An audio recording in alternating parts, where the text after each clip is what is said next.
Impact battery ang gagawin natin. Ito yung mga impact battery na nabibili ko online. Yan, medyo mura lang yung price niyan compared dun sa branded yan. Ito yung mga local na brand. Ito yung mga China brand. Yan, kung mapapansin nyo, buksan natin yung battery pack.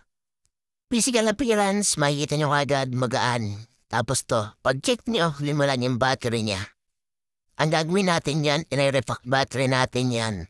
Upgrade battery, gagamitin nating battery ay brand new battery, true rated battery. Lithium-ion 18650, 2,600 mAh per cell. Kung meron kayong mga ganitong impact bill or grill, yan, malaking bagay ito at sana may matutunan kayo sa video na gagawin natin dito. Una natin gagawin, baklasin natin yung BMS na yan. Yung pinaka-board sa ibabaw niya ng tawag yan ay BMS. Yan yung battery management system niya. Pag tinanggal natin yan, siyempre ang gagawin naman natin, yung battery. Ang baklasin natin yung mga pagkaka-spotful na nickel. Pag natanggalan natin yung pagkaka-spotful na nickel yan, pwede natin kabitan ng mga brand new battery cell natin. Ang gamit natin na battery yan ang brand DWID. Lithium-ion 18650. At ito, tanggalin muna natin yung nickel niya at yan, fast forward muna natin ng konti.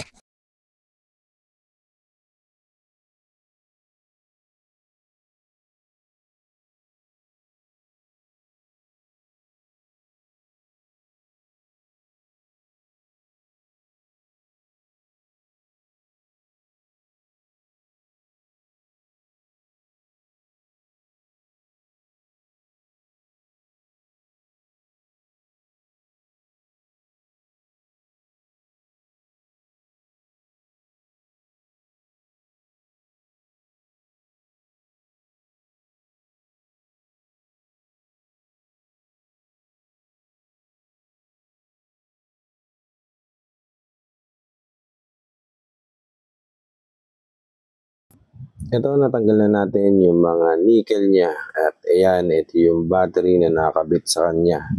Makapansin nyo, local yung battery niyan, tsaka low capacity. Meron tayong pangkuha ng capacity. Nakuha natin yung mga capacity niyan, nasa 1,000 mAh lang yan. At ito naman syempre yung battery natin. Kung makapansin nyo, ang pagkakasalpak natin dyan, positive, negative, positive, negative, positive, yan. Ang tawag dyan ay series connection. Yung lumang battery yan, 5 pieces lang yung nakakabit. Ang ginawa natin dito, 10 pieces na. Yung 5 slot na available, nilagyan na rin natin ng battery. Ang gagawin natin connection dyan ay 5S, 2P, 5 series, 2 parallel. Una natin ginawa, nag-spot weld tayo doon sa may positive side. Pag spot weld natin dyan, dito naman tayo sa negative, positive. Yan, dito na tayo magsi-series connection.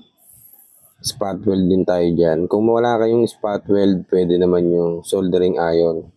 Ang gamitin nyo 60 watts, tapos syempre ang gamitin nyo LED ay yung branded, yung Ichiban. Sigurado mas makapit yan.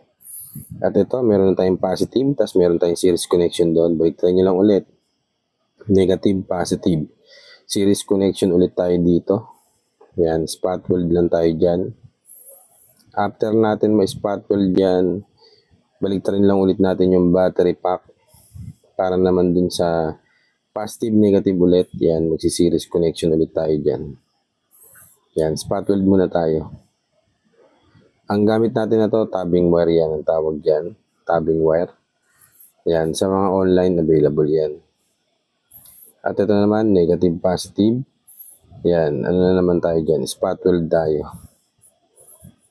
Kung hanapin nyo yung ginagamit natin na to, ang i-search nyo ay yung nickel strip yan. Pang 2P. Yan, spot weld ulit tayo. Positive, negative.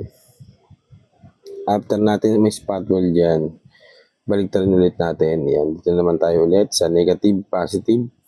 Series connection na ulit yan.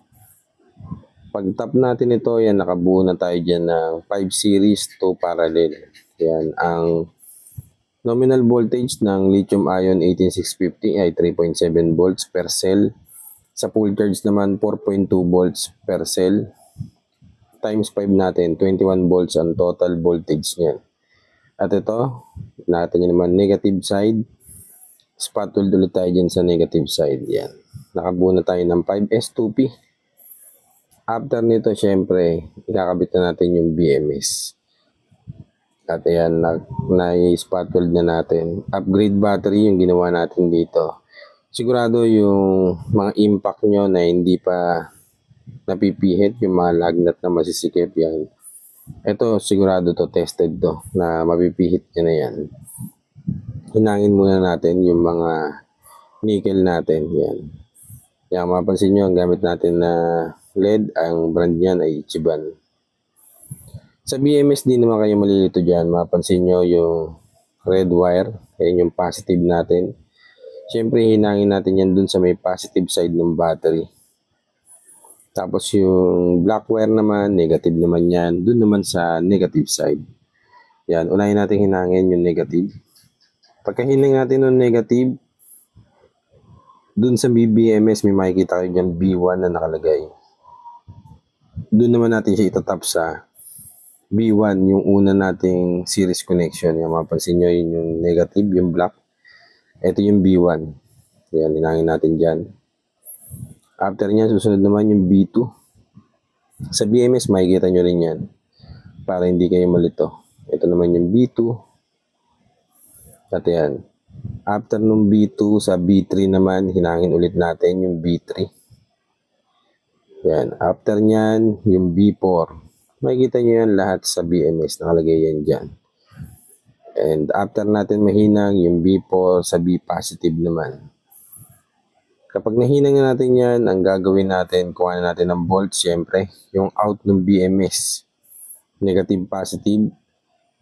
Kailangan meron tayong makuha dyan na 18 volts. Kasi naka-nominal voltage pa yung mga battery natin. Yan. Nasa 18 volts yan. Kung hindi ako nagkakamali. Yan. Tapos, testingin nyo na lang. After nyan, testingin natin sa charging naman, syempre. Yan. Kunin natin, negative, positive. Ayan, 18 volts. Saktong 18 volts. At okay na to. Nakagawa na tayo ng upgraded battery ng impact drill. Yan. Sigurado ako napakakunat na nito. Tsaka mas malakas na yung power ng impact. Ito yung battery ng mga local na impact drive. Yan, yun naman nabibili online. Kung mapansin nyo, magagaan yung mga battery niyan. Tapos, mahina yung power niya, hindi makapihit ng mga lagnat na masisigip yan. Ito, sigurado na to. At nakapag-upgrade na tayo ng battery. Ayan, at okay na to. Upgraded battery. Brand new battery to rated battery. Lithium ion 8650 ang ginamit natin. At okay na, yan, sarado na natin. At ikabit na natin yung mga tornilyo. Yan, kung hindi ka pa nakasubscribe sa YouTube channel natin, yan, pasubscribe na lang para sa mga bago nating video. Yan, sa mga repack battery, e-bike battery, drill battery, impact battery. Yan, kahit anong battery. Yan. Sa mga motorcycle battery, LiPo4 battery, yan, meron din tayong mga video tutorial niyan. Gagawa tayo niyan soon. At ito, okay na. Upgraded battery ng impact drill. Ayan. Ang ginamit nating battery, lithium ion 18650. Brand new battery to rated battery. 2,600 mAh per cell. Ang total capacity nito ay 5.2 Ah. Dahil ang connection natin ay 5S2P. 5 series, 2 parallel.